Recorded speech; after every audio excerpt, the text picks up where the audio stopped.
లో బుల్ రంకులేస్తుంది. కార్ల తయారీదారులకు ఉపశమనం కలిగించినట్లు ట్రంప్ సంకేతాలు ఇవ్వడంతో దేశీయ స్టాక్ మార్కెట్లు టాప్ స్పీడ్ లో దూసుకుపోతున్నాయి.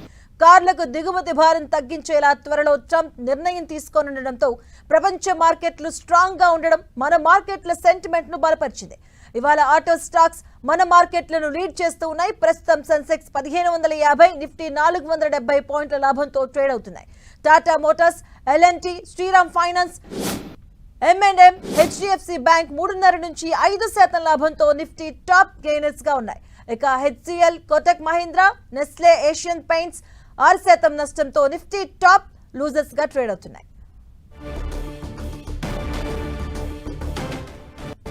ఇదే అంశానికి సంబంధించిన పూర్తి అప్డేట్స్ మనతో పాటు మార్కెటింగ్ అనలిస్ట్ క్రాంతి గారు ఉన్నారు. ఆయనతో మాట్లాడి తెలుసుకుందాం. క్రాంతి గారు, good morning. Good morning madam. So చూస్తున్నాం ఆల్మోస్ట్ చాలా లాభాలు కొనసాగుతున్నాయి. సో ఇక దేశీయ మార్కెట్లపై పూర్తి అంటే ఎలా ఉండే అవకాశం ఉంటుందంటారు? ఒకటైతే మార్కెట్ లో ఒక చాలా స్ట్రాంగ్ రిలీఫ్ ర్యాలీ అనేది వచ్చింది మేడం. నిన్న మన ఇండియన్ మార్కెట్స్ హాలిడే అయ్యటం వలన గ్లోబల్ క్యూస్ లో కొంచెం తగ్గటం, నెక్స్ట్ ఈ రోజు మనం ఓపెన్ అవటంతోనే చాలా స్ట్రాంగ్ గా ఈ 2 days నుంచి మిస్ అయిన ర్యాలీ అంతా ఈ రోజు మనం ఫ్యాక్టర్డ్ ఇన్ అవటం మనం చూస్తున్నాం. ఓవరాల్ గా అయితే మార్కెట్స్ ఒక పాజిటివ్ నోట్ లో ఉంది. 23,000 లెవెల్ ఏదైతే మార్కెట్ కి ఒక సెంటిమెంటల్ బూస్టరో ఆ లెవెల్ ని మనం 23,000 అబోవ్ లో ప్రస్తుతం ఉంటాం మనం చూస్తున్నాం. ఇక్కడి నుంచి కనుక చూసినట్లయితే మార్కెట్స్ నెక్స్ట్ 2 days పొజిషన్ చాలా ఇంపార్టెంట్. 23,250 నిఫ్టీలో ఈ రేంజ్ కనుక మెయింటైన్ అయితే కనుక మార్కెట్స్ యొక్క మీడియం టు షార్ట్ టర్మ్ ఒక పాజిటివ్ టెరిటరీలోనే ఉండడానికి అవకాశం ఉంది. మనం మీడియం టు షార్ట్ టర్మ్ లో అంటే నెక్స్ట్ 2 weeks లో 23,000 లెవెల్ అనేది కట్ అవ్వకుండా ఈ రేంజ్ లోనే మనం మార్కెట్స్ కనుక మెయింటైన్ అయితే కనుక గ్లోబల్ క్యూస్ నుంచి ఎటువంటి హెడ్ విండ్స్ వస్తాయో మనం చూడాలి. ఈ రేంజ్ కనుక మెయింటైన్ అయితే medium to short term territory అనేది మార్కెట్ యొక్క మూడ్ అనేది సెంటిమెంట్ అనేది పాజిటివ్ గానే ఉండడానికి అవకాశం ఉంది.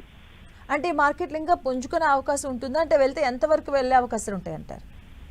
ప్రస్తుతం అయితే మనం లాస్ట్ టైం కనుక చూసినట్లయితే మార్కెట్స్ 23,600 లెవెల్ కి వచ్చి మళ్ళీ ఏదో ఒక అన్ఈవెన్ ఈవెంట్ అంటే అన్యూజువల్ ఈవెంట్స్ అనేవి ఆ రేంజ్ కి వెళ్ళంగానే మార్కెట్ కి ఒక హెడ్ విండ్స్ కింద ఉంటున్నాయి అనమాట.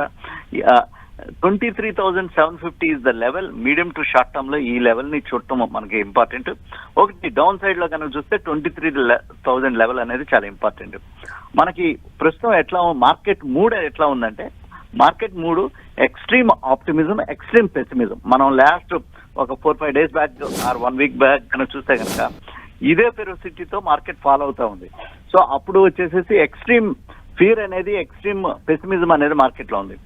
ఒక కొంచెం రిలీఫ్ కామెంటరీ రాగానే మళ్ళీ మార్కెట్ మూడ్ అనేది మళ్ళీ ఎక్స్ట్రీమ్ హై యుఫోరియా అంటే చాలా ఉత్సాహంగా ఎగ్జూబరెంట్ మూడ్ లో మార్కెట్ అనేది ప్రస్తుతం ఆ పెండ్లం మార్కెట్ మూడ్ పెండ్లం అనేది స్వింగ్ అవుతూ ఉంది.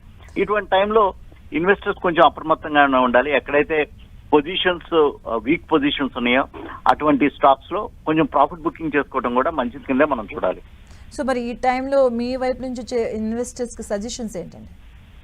ప్రస్తుతం అయితే డొమెస్టిక్ సెంట్రిక్ అంటే ఈ గ్లోబల్ క్యూస్ మనకి నెగిటివ్ క్యూస్ ఎక్కడి నుంచి వస్తున్నాయంటే ఈ గ్లోబల్ అన్సర్టనిటీ నుంచి ఇండియన్ మార్కెట్ల మీద ఎక్కువ అమ్మకాల ఒత్తిడి అనేది వస్తుంది, నెగిటివ్ సెంటిమెంట్ అనేది వస్తుంది. మనం సెక్టోరియల్ పరంగా చూసినట్లయితే ఒక పవర్ అనేది domestic centric sector, next infrastructure, railways, కొంతవరకు డిఫెన్స్ మరియు FMCG, ఇది నెక్స్ట్ హెల్త్ కేర్. ఇటువంటి రంగాలు ఏంటంటే డొమెస్టిక్ ఇన్సులేటెడ్ అంటే ఓవరాల్ గా గ్లోబల్ లో ఏమవుతున్నప్పటికీ డొమెస్టిక్ గ్రోత్ అనేది కంటిన్యూ అవుతా ఉంటుంది. సో ఇటువంటి సెక్టర్స్ లో కనుక investors medium to long term కనుక స్టాక్స్ లో కరెక్షన్ వచ్చినప్పుడు బై చేస్తూ ఉంటే ఇన్వెస్టర్స్ కి మీడియం టు లాంగ్ టర్మ్ లో కూడా మంచి రిటర్న్స్ రావడానికి అవకాశాలు ఉన్నాయి. ఓకే అండి, థ్యాంక్ యూ అండి క్రాంతి గారు.